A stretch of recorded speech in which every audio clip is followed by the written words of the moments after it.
What's up guys, YGO Strats coming at you with a Ninja Stun deck. This is one I built because I'd heard about it and figured I'd try it out. And because I have an Apex Avian and its price went up and I was like, well, I should see if I actually like using it before I try and pawn it off or anything.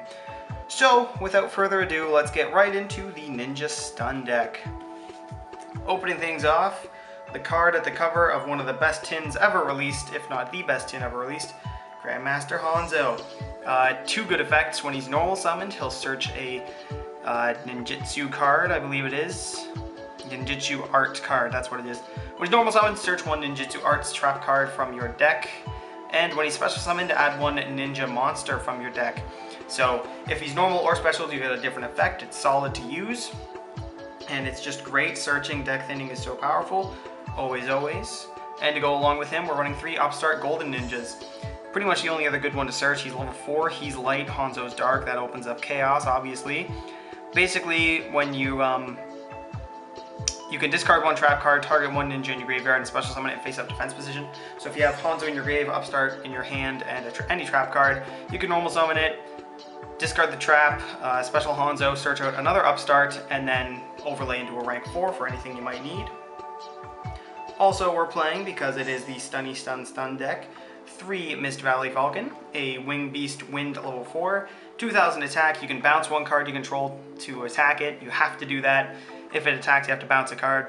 So generally, a solid thing to do is set a card, bounce it, and then set it again. So you get like free attacks, that's no worries. Or, you know, it works really great with face-up trap cards like Fiendish Chain, Call of Haunted, that are just sitting there doing nothing. Bounce them, you'll be able to use them again, and attack with 2000. Very good, very good. I'm playing one Mist Valley Thunderbird. I don't recommend this if you're going like competitive, but I enjoy this card. It works really well with Avian. It's just unlimited negates per turn if you can get it going.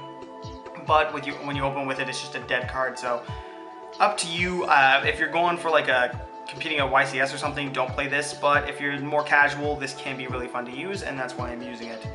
And then we've got one Dark Simorgh, one Apex Avian, and one BLS. Like I said, we got plenty of chaos going on here. A lot of searching and deck thinning, so BLS isn't too hard to get out, and then Simorgh and Avian are your targets for the Ninjitsu Transformation cards.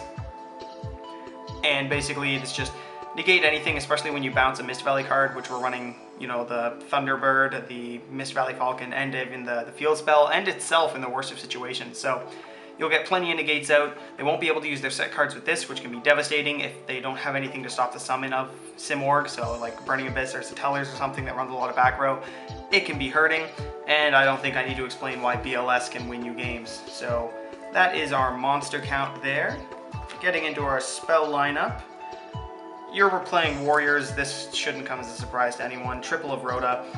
Search out the cards you need. Typically Hanzo, but you never know, you might need Upstart Golden Ninja. Playing 3 Pot of Dualities. This can be hurting in the late game, but you need to like start Hanzo to really get this deck going. So I play 3 of it just to, you know, duality into either Hanzo or Reinforcement of the army, and then, you know, Rhoda into Hanzo. 2 Forbidden Lance to protect it from any spell and trap that might kill you. This might not be as good in the current day just because, you know, Necro's Klee. I mean, it's good against Burning Abyss and Teller, but not so much other things, so definitely consider siding it out if you're going for a much more mainstream competitive build. But I like it even if it's just to negate or drop their attack 800 and deal some damage, get over a problem monster that's a little big. Really good against Winda type thing. Running 1 Terraforming just to search out 1 copy of Divine Wind. This is great, especially with Apex Avian. You can bounce a Falcon, special a Falcon, negate the effect, and then if they try and do anything else, you can bounce that Falcon, and then you can just summon it, and it's just, you'll be doing plenty of returning to the hand, so it can go off very well.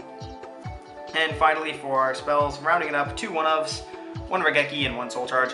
Raigeki is self-explanatory, and Soul Charge, just, you might end up with quite a few monsters in the grave, and you just need a quick rank 4 play to get rid of something.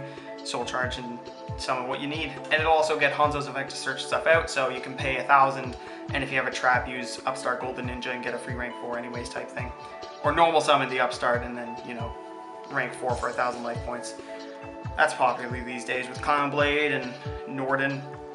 We're playing 3 of Ninjitsu Art of Transformation. This is the ace card. I'm not playing the White Dragon Lock because it's too, you know, Castel kills it anyways.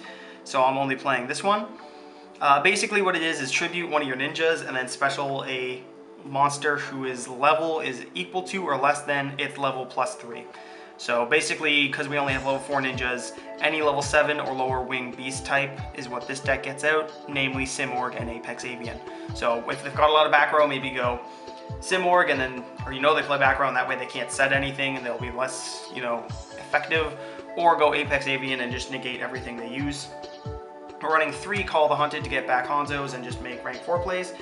Again, with Mist Valley Falcon, you can bounce these things to get them back, as well as the 2 Fiendish Chains. So this can be really good with Falcon, especially if it's just like a tour guide that you negate, bounce the Fiendish Chain, because once you've negated its on summon effect, it's not going to do anything else. So bounce back that Fiendish Chain, you don't need to worry about it attacking, and then do as you need. We're also running 2 copies of Mirror Force for stopping, big attacks and OTKs and whatnot. 2 Deep Prison just to banish stuff because graveyard effects are so prominent. 1 Bottomless, never hurts to have.